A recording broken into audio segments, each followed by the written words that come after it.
War has returned, and this time there may be no turning back. Just 60 seconds ago, explosions rocked multiple cities across Iran. The brief pause that gave the world hope has shattered, and what's happening right now suggests the worst is yet to come. American aircraft are back in Iranian airspace. Iranian missile batteries are firing, and intelligence agencies are detecting military movements that can only mean one thing. Both sides have abandoned restraint. The 48-hour ultimatum expired 17 minutes ago. Iran's answer was not delivered through diplomatic channels. It was delivered through fire and steel, and the Middle East is now careening toward the full-scale war that everyone feared, but nobody could prevent. The explosions began at exactly 3:42 a.m. Tehran time, just minutes after the American deadline passed, without Iranian acceptance of terms. Initial reports describe simultaneous strikes across at least 8 Iranian cities, suggesting a coordinated operation of massive scale. Tehran, Isfahan, Shiraz, Mashhad, Tabriz, Bandar Abbas, Bushehr, and Qom all reported impacts within the same 10-minute window, but these weren't American strikes. Intelligence agencies are confirming that Iranian ballistic missiles launched from sites across the country approximately 18 minutes ago. The targets: American military installations in Iraq, Qatar, the United Arab Emirates, and possibly Saudi Arabia. This is where things get serious, because Iran didn't just reject the American ultimatum, it answered with the most significant military operation the Islamic Republic has conducted in its entire history. Early reports suggest over 40 ballistic missiles were fired in the initial salvo. These weren't the limited, carefully calibrated strikes Iran launched in 2020 after the Soleimani assassination. This was an all-out attack designed to inflict maximum damage on American forces across the entire region. Al-Assad Air Base in Iraq, home to approximately 1,500 American personnel, took multiple direct hits. Initial casualty reports are incomplete, but American military sources are confirming that defensive systems intercepted some, but not all, incoming missiles. That means American service members are dead or wounded. The exact number is still being determined, but the political consequences are already clear. Iran has crossed the ultimate red line. Al Udeid Air Base in Qatar, the nerve center for American air operations across the Middle East, was also targeted. Multiple missiles were launched toward the facility, which houses over 10,000 American military personnel and coordinates operations across the entire region. American air defense systems, including Patriot batteries and the advanced THAAD system, engaged the incoming threats.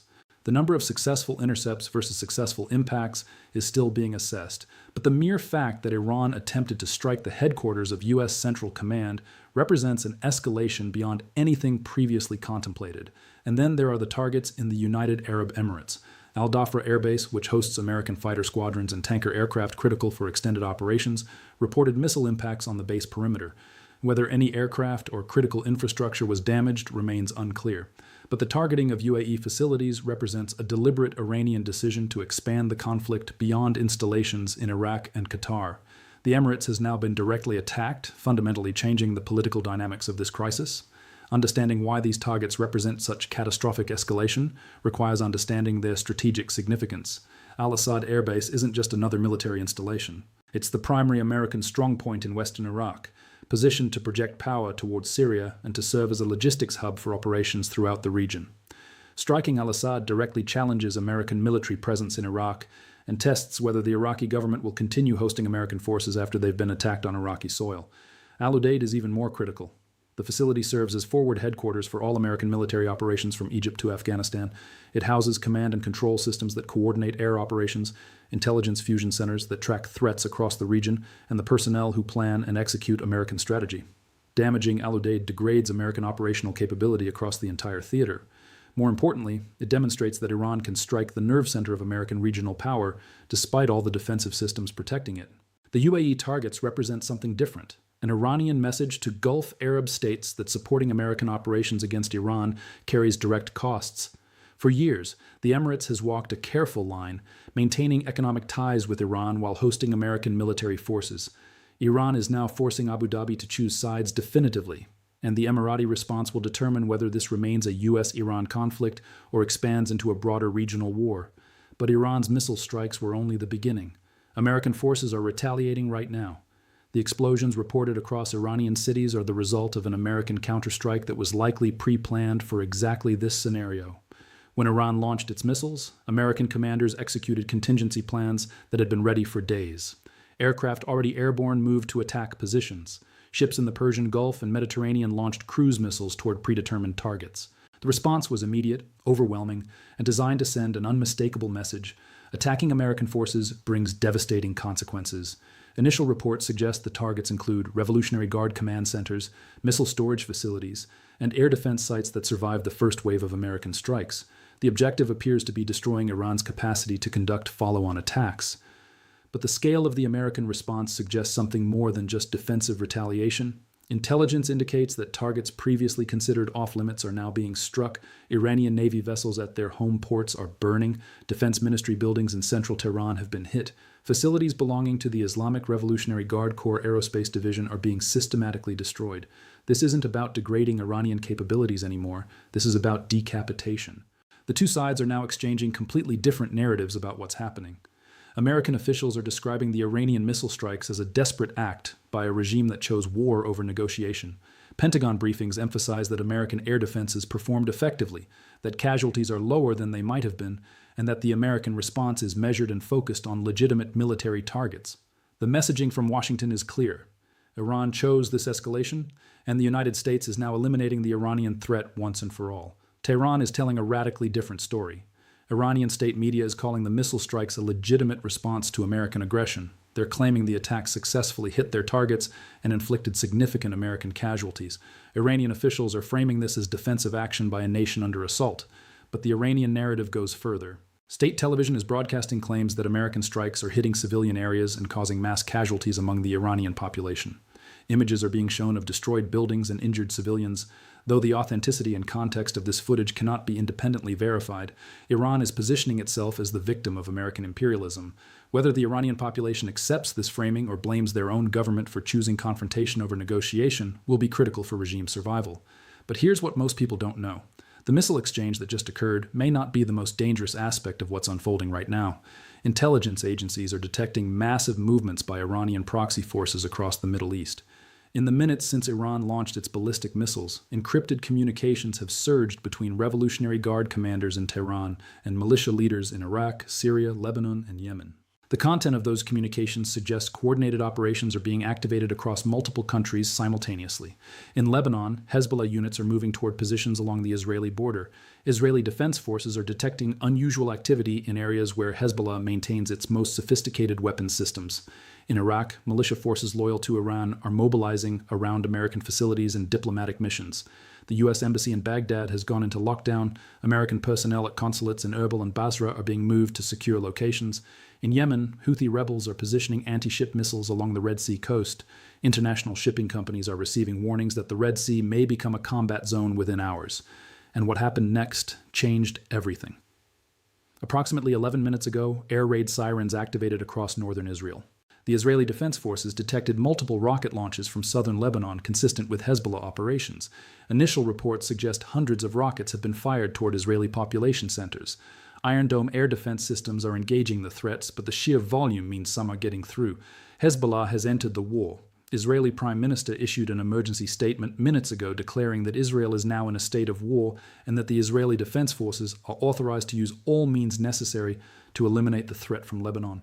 Israeli fighter aircraft are striking targets across southern Lebanon. Artillery is pounding Hezbollah positions, and Israeli ground forces are mobilizing along the border in what appears to be preparation for a possible ground incursion. The conflict has just expanded from a U.S.-Iran confrontation to a potential multi-front regional war involving Israel, Lebanon, and possibly Syria. This is the nightmare scenario that strategists have warned about for decades. Not a contained bilateral conflict, but a cascading crisis that pulls in multiple actors and spirals beyond anyone's control. Global reaction is entering panic mode. Oil prices have exploded to over $180 per barrel as markets price, in the possibility that Persian Gulf energy infrastructure could be targeted or that the Strait of Hormuz could be closed to shipping. Global stock markets are in free fall. Asian markets that were still open when the news broke experienced circuit breaker halts as automated systems kicked in to prevent complete collapse. European markets are expected to open to catastrophic losses in a few hours. The economic shockwave is instant and devastating. Airlines are grounding flights to the entire Middle East. Shipping companies are rerouting vessels away from the region. Insurance companies are refusing to cover cargo or vessels transiting anywhere near the conflict zone. The United Nations Security Council has convened another emergency session, but nobody expects any substantive action.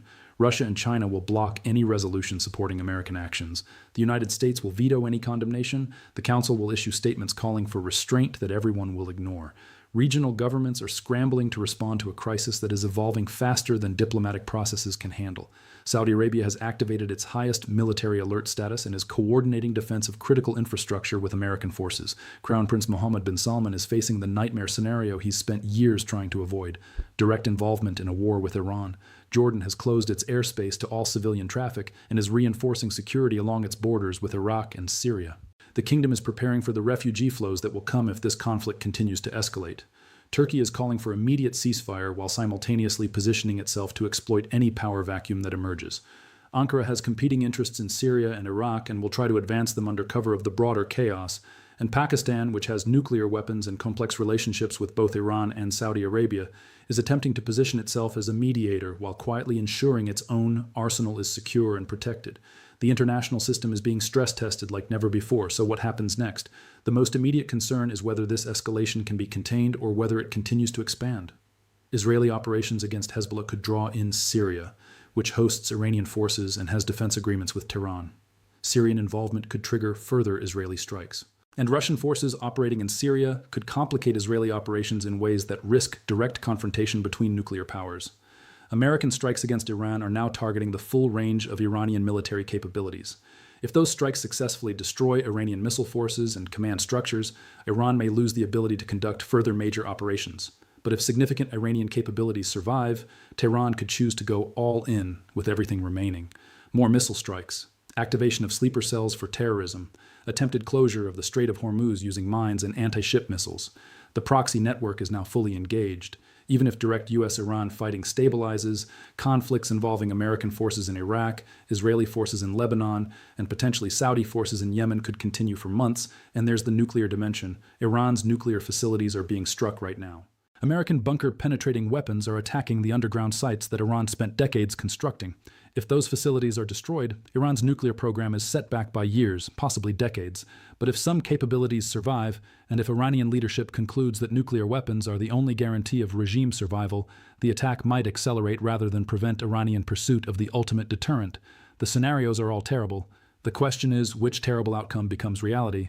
Zooming out to understand the bigger geopolitical game reveals forces that extend far beyond the immediate crisis. This war is fundamentally about the future of American power in the 21st century. For 30 years since the Cold War ended, the United States has maintained global military dominance. That dominance guaranteed freedom of navigation, protected allies, and enforced a rules-based international order. But maintaining dominance requires periodic demonstrations that American power is real and that challenging it carries unacceptable costs. The strikes against Iran are such a demonstration. The problem is that demonstrations can spiral into commitments. What begins as limited action to restore deterrence can evolve into prolonged conflict that drains resources and attention from other strategic priorities.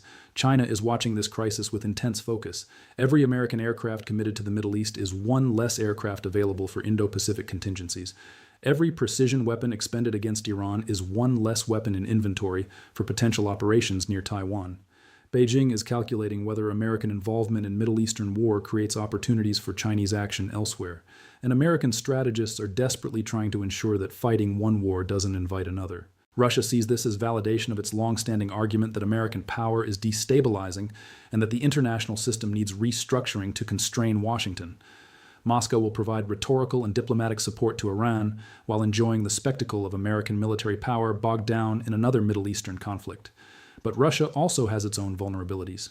Deep involvement in supporting Iran could trigger Western responses that hurt Russian interests, and Moscow cannot afford direct military confrontation with the United States over a country that is ultimately peripheral to Russian core interests.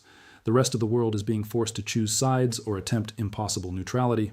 Nations are calculating how this conflict affects their own security, their economic interests, and their relationships with both Washington and Tehran, and the international order itself is being tested.